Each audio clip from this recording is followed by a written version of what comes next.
Assalamualaikum warahmatullahi wabarakatuh. Pertama-tama, marilah kita panjatkan puji dan syukur atas kehadiran Allah Subhanahu wa taala yang telah melimpahkan rahmatnya kepada kita semua. Perkenalkan, nama saya Salman Khan sebagai moderator dan di sebelah saya ada Pandu Pradipta sebagai pembawa materi. Di sini kami akan menjelaskan tentang masalah mursalah yang akan dibaca oleh Pandu. Kepada Pandu, saya persilakan. Assalamualaikum warahmatullahi wabarakatuh. Perkenalkan, nama saya Pandu Pradipta dan teman saya Samankan. Kami akan membahaskan pengertian masalah mursalah. Dari segi bahasa, kata mursalah adalah seperti lafaz al-mafaat, baik artinya ataupun wajahnya. Timbangan kata yaitu kalimat mushadan yang artinya dengan kalimat syalan, seperti halnya lafaz al-manfaat sama artinya dengan al-naf'u. Masalah mursalah terdiri dari dua kata, yaitu masalah dan mursalah. Masalah adalah manfaat atau suatu pekerjaan yang mengandung manfaat. Menurut Imam Al-Ghazali atau Mazhab Syafi'i, masalah adalah mengambil manfaat dan menolak kemudaratan dalam rangka memelihara tujuan-tujuan syariah, memandang bahwa suatu kemaslahatan harus sejajar dengan tujuan-tujuan manusia. Alasannya, kemaslahatan manusia tidak selamanya dengan tujuan-tujuan manusia. Tidak selamanya berdasarkan kepada kehendak syara, tetapi sering didasarkan kepada kehendak hawa nafsu. Menurut istilah ahli usul, masalah dapat diartikan kemaslahatan yang disyariatkan oleh syari'i dalam wujud hukum dalam rangka menciptakan kemaslahatan, dan di samping tidak terdapat dalil yang membenarkan dan menyalahkannya. Jadi, masalah mursalah ialah masalah-masalah yang bersesuaian dengan tujuan syariah Islam dan tidak topeng oleh sumber dalil yang khusus, baik bersifat melegitimasi atau membatalkan masalah tersebut. Dari definisi tersebut dapat disimpulkan masalah dan mursalah adalah suatu kemaslahatan yang dipandang oleh manusia tidak dapat dalilnya dalam Al-Quran dan Sunnah, baik dalil yang membenarkan maupun dalil yang menyalahkannya. Yang kedua, macam-macam masalah dan mursalah. Masalah dan mursalah adalah beberapa macam ditinjau ke maslahatan 5.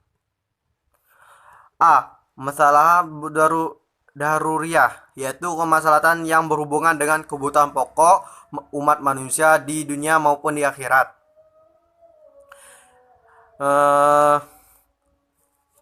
Dan contohnya memelihara agama, memelihara jiwa, dan memelihara akal, memelihara keturunan, dan memelihara harta. Yang B. Masalah hajijiyah, yaitu kemaslahatan yang dibutuhkan oleh dalam menyempurnakan kemaslahatan pokok atau berdasarkan sebelumnya berbentuk keringan untuk mempertahankan dan memelihara kebutuhan dasar manusia. Ya. C. Masalah yang ketiga, tahsiniyah, yaitu kemaslahatan yang bersifat pelengkap berupa keleluasan yang dapat melengkapi kemaslahatan sebelumnya. Misalnya, dianjurkan untuk makan makanan bergizi, berpakaian yang bagus, dan berbagai jenis cara menghilangkan najis dan dari badan manusia. Berdasarkan segi perubahan masalah. Yang pertama, kemaslahatan yang didukung oleh syara, artinya adanya dalil khusus yang menjadi dasar bentuk dan jenis kemaslahatan tersebut. Misalnya tentang hukum atas orang minum keras, hukum yang terdapat dalam al-hadis difahami oleh para ulama fikih. Hal ini disebabkan perbedaan alat memukul yang digunakan Nabi Muhammad SAW ketika melaksanakan hukuman bagi orang yang minum minuman keras.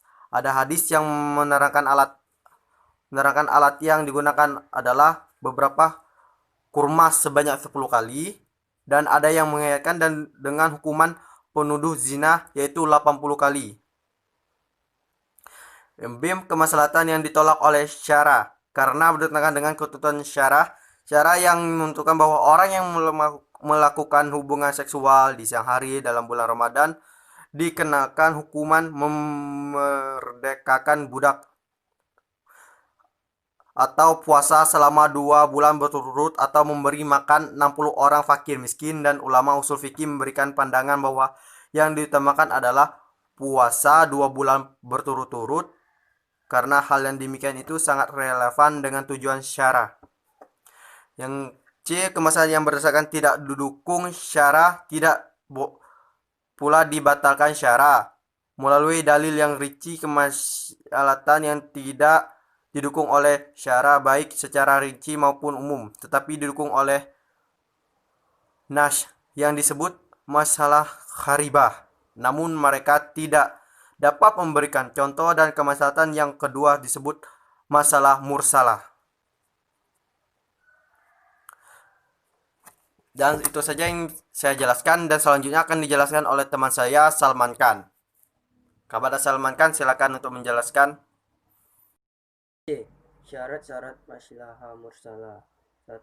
Adanya persesuaian antara maslahat yang dipandang sebagai sumber dalil yang terjadi dari tujuan-tujuan syariat. 2. Maslahat itu harus masuk akal, mempunyai sifat-sifat yang sesuai dengan pemikiran yang rasional. 3. Penggunaan dalil maslahat ini dalam rangka menghilangkan kesulitan yang terjadi. 4. Harus benar-benar membuahkan masalah. 5. Masalah itu sifatnya umum, bukan bersifat perorangan. 6. Kebentukan hukum dengan mengambil kemaslahatan ini tidak berlawanan dengan hukum atau dasar ketepatan nas dan ijma. Syarat-syarat di atas tersimpul dalam 5 jaminah dasar kemaslahatan manusia sebagai berikut. 1. Keselamatan keyakinan agama. 2. Keselamatan jiwa. 3. Keselamatan akal. 4. Keselamatan keluarga dan keturunan. 5. Keselamatan harta benda.